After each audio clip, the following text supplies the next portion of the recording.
Amis auditeurs, chers fidèles, je vous remercie au précieux nom de notre Seigneur Jésus-Christ. Ce soir, nous voulons tout simplement, en cette période de questionnement, en cette période où le monde n'a plus de solution, en ces moments de trouble, venir vers vous pour vous redonner espoir en ce qui concerne celui-là qui a créé ce monde et qui le maintient en existence, nous communique. Et le thème justement que je voudrais m'entretenir avec vous ce soir, c'est celui du jugement du peuple d'Israël, mais également celui des derniers temps. Et ceci, nous pouvons le trouver justement dans Marc chapitre 13, à partir du verset 1 jusqu'à la fin. Mais ce soir, j'aimerais juste vous entretenir de la première partie de tout ce chapitre que je vais, dans les interventions prochaines, vous entretenir. Je vais juste vous en parler au début. En lisant ce texte dans Marc que je vais vous lire bien sûr, lorsque Jésus sortit du temple, nous dit la Bible, un de ses disciples lui dit, « Maître, regarde, quelle pierre et quelle construction ?» Jésus lui dit, « Vois-tu ces grandes constructions? Il ne restera pas pierre sur pierre qui ne soit renversée. » Il s'assit sur la montagne des Oliviers en face du temple et Pierre, Jacques et Jean et André lui firent en particulier cette question. « Dis-nous, quand cela arrivera-t-il et quel signe connaîtra-t-on toutes ces choses ?» Jésus se mit à leur dire, « Prenez garde que personne ne vous séduise, car plusieurs viendront sous mon nom disant, c'est moi, et ils séduiront beaucoup de gens. Quand vous entendrez parler de bruit de guerre, ne soyez pas troublés, car il faut que ces choses arrivent, mais ce ne sera pas la fin. Une nation s'élèvera contre une nation, et un royaume contre un royaume. Il y aura des tremblements de terre. En divers lieux, il y aura des familles. Ce ne sera que le commencement des douleurs. Prenez garde à vous-même. On vous livrera aux tribunaux et vous serez battus de verges. Dans les synagogues, vous paraîtrez devant des gouverneurs et devant des rois à cause de moi pour leur servir de témoignage. Il faut premièrement que la bonne nouvelle soit prêchée à toutes les nations. Quand on vous amènera pour vous livrer, ne vous en inquiétez pas d'avance de ce que vous allez dire.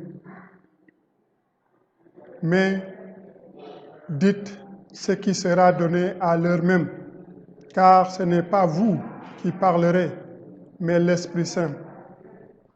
Le frère livrera son frère à la mort, et le père son enfant. Les enfants se soulèveraient contre leurs parents et les feront mourir. Vous serez haïs de tous à cause de mon nom, mais celui qui persévérera jusqu'à la fin sera sauvé. » Chers fidèles, chers auditeurs, mon entretien avec vous sera plus précisément sur ce texte que je viens de lire.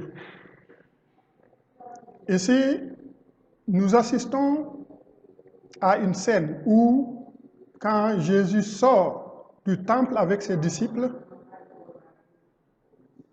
un des disciples lui fait la remarque. « Oh, quelle belle pierre, quelle belle construction !» Mais nous allons voir par la suite la réaction de Jésus face à une telle question. Une réaction évidemment étonnante que nous allons voir tout à l'heure. Mais avant d'y arriver, j'aimerais juste vous dire que L'essence de ce texte nous donne pas mal d'informations sur les événements qui précéderont les jugements à venir. Et dans cette description, nous faisons face à deux jugements. Le premier jugement concerne le peuple d'Israël, le peuple juif, dont l'élément tangible est la destruction du temple. Mais tout en parlant de cette destruction, qui est un symbole du jugement du peuple juif, Jésus greffe, ajoute, raccorde sur ce jugement celui de la fin des temps, à savoir celle des nations et la fin du monde dans sa version actuelle.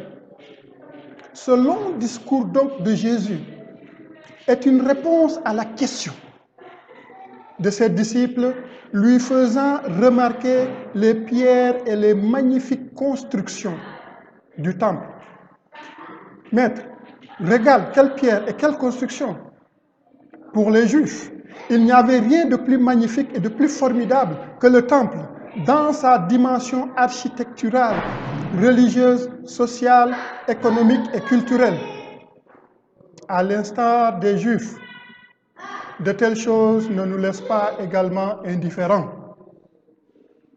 Notre nature pécheresse et notre myopie spirituelle font que nous pensons que la foi d'une personne, la foi, l'adoration et la relation au Dieu créateur dépend d'un lieu géographique, dépend d'une personne ou d'un bâtiment.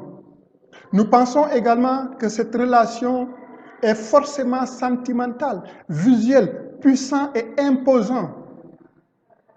À ce titre, la majeure partie d'entre nous d'ici, mais également d'ailleurs, et ceci au même titre que les Juifs, sommes hors sujet, si je puisse emprunter cette expression. Nous avons manqué la cible. C'est pour cela que Jésus s'indigne dans ce texte. Car pour lui, l'utilisation du temple par les Juifs, ce que ce temple représente à leurs yeux, et ce que les Juifs sont devenus à cause de ce temple, est une abomination. C'est pourquoi ce que la réponse de Jésus dit, vois-tu ces grandes constructions, il ne restera pierre sur pierre qui ne soit renversée. Cette réponse saisissante de la prédiction de Jésus, de la destruction d'abord du temple, qui n'est plus utilisé pour sa fonction idéale, à savoir une représentation de la présence de Dieu parmi le peuple, donc un lieu saint, un lieu de purification et de recueillement. Cette prédiction de la destruction du temple en elle-même préfigure également ou est une représentation en miniature de la destruction du temps actuel et du jugement dernier. Bien que les disciples avaient entendu la réponse de Jésus dans ce sens, cette réponse en elle-même suscite encore d'autres questions de fond. C'est pour cela qu'une fois assis sur la montagne au mont des Oliviers, en face encore de ce temple, cette structure qui s'impose en eux, ses disciples voulaient en savoir plus. Sur ce, ils demandèrent à savoir deux choses. Première chose, quand cela va-t-il arriver? Deuxième question, quel signe qui va nous permettre de reconnaître l'arrivée de tout cela? La question des disciples incluant quand et quel signe montre qu'ils ne voyaient pas un temps si long entre la destruction du temple, synonyme de jugement du peuple juif, et les événements de la fin des temps qui inaugurent la venue du Fils de l'homme. Cette attitude des disciples est très parlante de nos jours. Le peuple de Dieu aujourd'hui n'est plus à la recherche de la connaissance de l'Écriture. celle-ci, c'est-à-dire l'écriture, n'est plus d'actualité. L'Église d'aujourd'hui est devenue un business, un lieu de compétition pour être le mieux ou la mieux vue et appréciée, et non une maison de prière et de service mutuel. En lieu et place de tout ça, nous courons tous derrière des visions, des rêves, des miracles, des saisons et la prédiction de l'avenir. D'un lieu de prière, nous en avons fait une caserne de voleurs. C'est pour cela que dans ce texte, Jésus, avant même de répondre à la question des signes indicateurs d'un tel événement, nous met en garde de ne pas nous laisser séduire. Le verset 5 nous dit ceci. Jésus se mit alors à leur dire, prenez garde que personne ne vous séduise. Cette séduction est à deux niveaux. Le premier niveau, c'est avec la pluralité des gens qui vont venir et prétendre que c'est eux le Messie. Pardonnez-moi.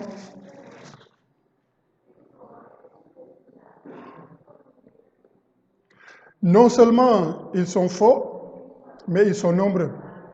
Leur nombre, mais aussi le fait qu'ils font tout pour ne pas paraître tels qu'ils sont, font que les non-vigilants, ceux-là qui ne connaissent pas la parole, et tous ceux et celles qui courent derrière les miracles, derrière les saisons, les visions, etc., se laisseront malheureusement séduire.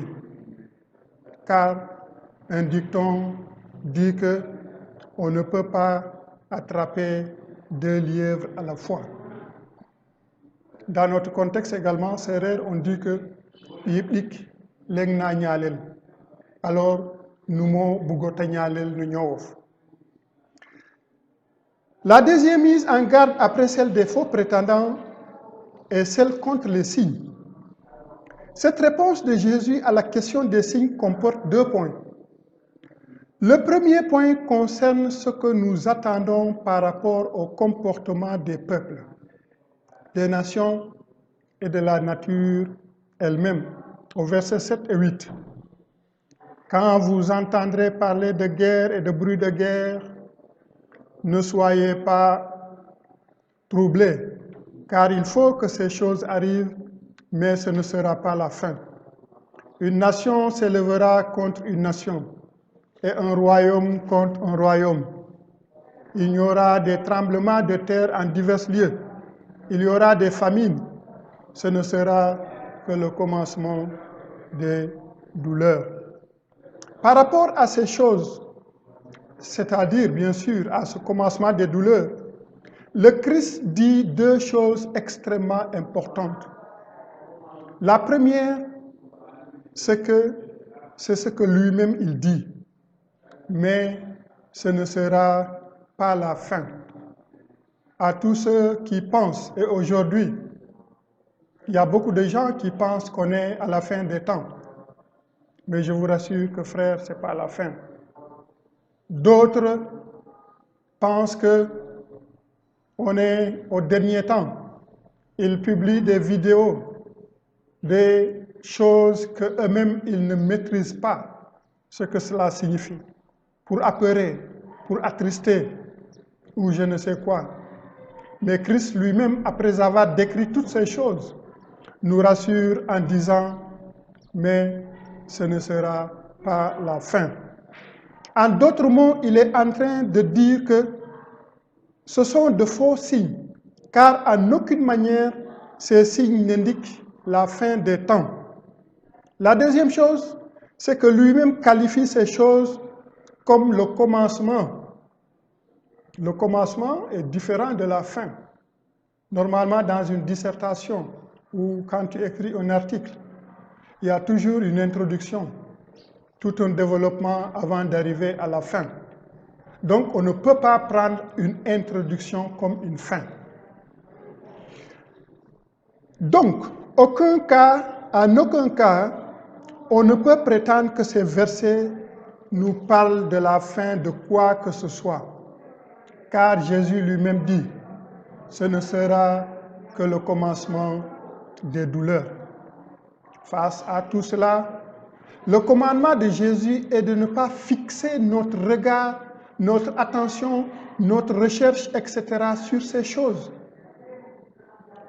Il veut plutôt que nous fassions attention, que nous prenions garde à nous-mêmes et à ces événements. Ces événements ne sont juste qu'une introduction des douleurs, nous dit Jésus à la fin du verset 8. Ici, l'image qu'il utilise, c'est celle d'un accouchement.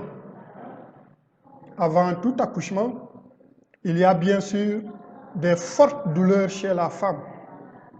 Certaines femmes en ont juste pour quelques heures, mais d'autres en ont pour un certain nombre de jours. Donc, il n'y a pas de calcul exact à ce niveau. Au deuxième point, Jésus développe, et ceci jusque dans les détails, les douleurs de l'enfantement sur nous-mêmes. Dans ce développement des douleurs de l'enfantement, Jésus commence encore par une mise en garde. Au verset 9 du moins. Prenez garde à vous-même. Il n'a pas dit prenez garde aux événements. Il n'a pas dit prenez garde aux douleurs, mais prends garde à toi-même. Après cette mise en garde, Jésus explique en détail les différents aspects dans l'existence des croyants qui vont être affectés.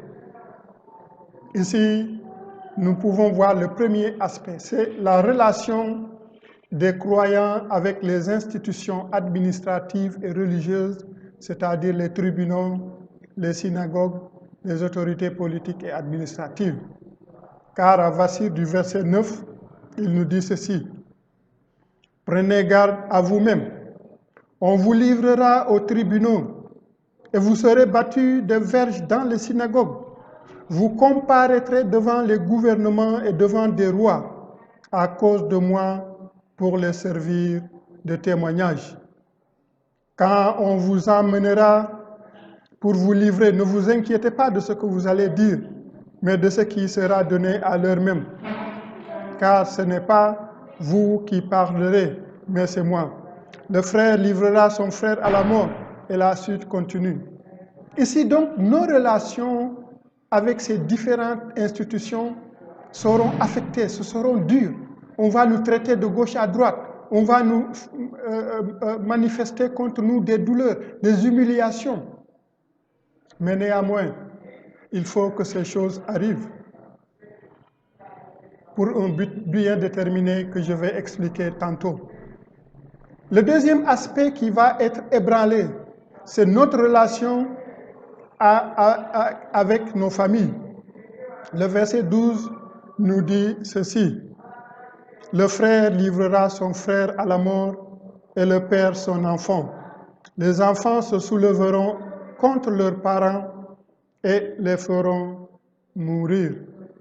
Le troisième élément dans notre rapport qui sera perturbé, c'est que toute la société dans son ensemble nous tournera le dos au verset 13. Vous serez haïs de tous. Ça, c'est des prédictions qui sont inévitables.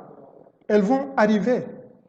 Mais ça n'indique pas en aucun cas que c'est la fin des choses. Parce que, chers amis, le texte nous dit que ce ne sera pas la fin, ce n'est que le commencement. Mais malgré toute cette situation difficile et chaotique, compliquée à vivre, quelques paroles de Jésus nous donnent encore espoir que lui, il est au contrôle et qu'il est possible de s'en sortir. La première chose qui confirme ce que je viens de dire, que Jésus est au contrôle, c'est que sa mise en garde répétée de ne pas nous laisser séduire. Au verset 5, Jésus commence par dire, je vous prenez garde que personne ne vous séduise. Au verset également 7, il commence par dire, ce ne sera pas la fin, mais prenez garde à vous-même. Le verset 9 également, il revient, prenez garde à vous-même. Pas aux événements, pas aux souffrances, pas à ce que l'autre fait, mais chacun doit prendre garde à lui-même pendant ces temps compliqués, pendant ces temps difficiles. C'est pourquoi je reste perplexe à toutes sortes de publications aujourd'hui dans la toile, des publications qui n'ont pas de fondement, des publications qui n'ont pas de source. Et aujourd'hui, la toile ne permet plus de savoir ce qui est vérité ou non. C'est difficile. Mais en tout ça, le Christ nous recommande de veiller garde sur nous-mêmes. La deuxième chose qui nous donne espoir, c'est sa promesse du fait que ces tribulations ne peuvent perturber en aucun cas la prédication de l'Évangile. Alléluia. Malgré elles serviront au contraire à ce que l'Évangile soit redistribué de façon à atteindre toutes sortes d'autorités dans ce monde. Ces difficultés, au contraire, doivent plutôt servir à l'accélération de la prédication de l'Évangile jusque dans les tribunaux, chez les gouverneurs, les rois et toutes les nations.